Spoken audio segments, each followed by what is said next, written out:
ஓம் நம சிவாய. சண்முகா சரணம் சரணம். குரு வாழ்க, குருவே துணை. ஜாதகத்தில் 10ஆம் வீட்டு அதிபதி என்று சொல்லக்கூடியவர் தொழில்காரகன்.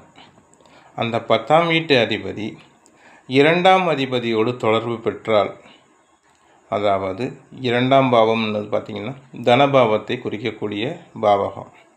அந்த 2ஆம் வீட்டு அதிபதியும் 10ஆம் வீட்டு அதிபதியும் பரிவர்த்தனை யோகம் பெற்றிருந்தாலும், அல்லது 2ஆம் பாவகத்தில் இணைந்திருந்தாலும், 10ஆம் பாவகத்தில் இணைந்திருந்தாலும், அல்லது வேறு எந்த பாவத்திலும் அமர்ந்து சமசப்தமாக பார்த்து கொண்டாலும், இவர்கள் வீட்டில் இருந்தபடியே தொழில் செய்து வருமானத்தை பெறக்கூடியவர்கள் அப்படின்னு சொல்லலாம்.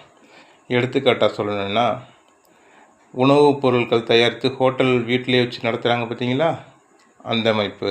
கடைகள் வச்சுருக்கிறது, ஸ்டோர்ஸு வீட்டை ஒட்டியே வச்சுருக்கிறது, இந்த அமைப்பெல்லாம் பார்த்திங்கன்னா இந்த ஜாதகர்களுக்கு உண்டு அப்படின்னு சொல்லலாம்.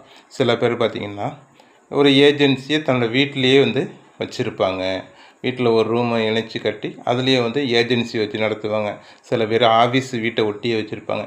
இந்தமாரி அமைப்புகள் இருப்பவர்களுக்கு வீட்டிலேயே இருந்து தொழில் செய்யக்கூடிய அமைப்பு உண்டு அப்படின்னு சொல்லலாம். நன்றி, வணக்கம்.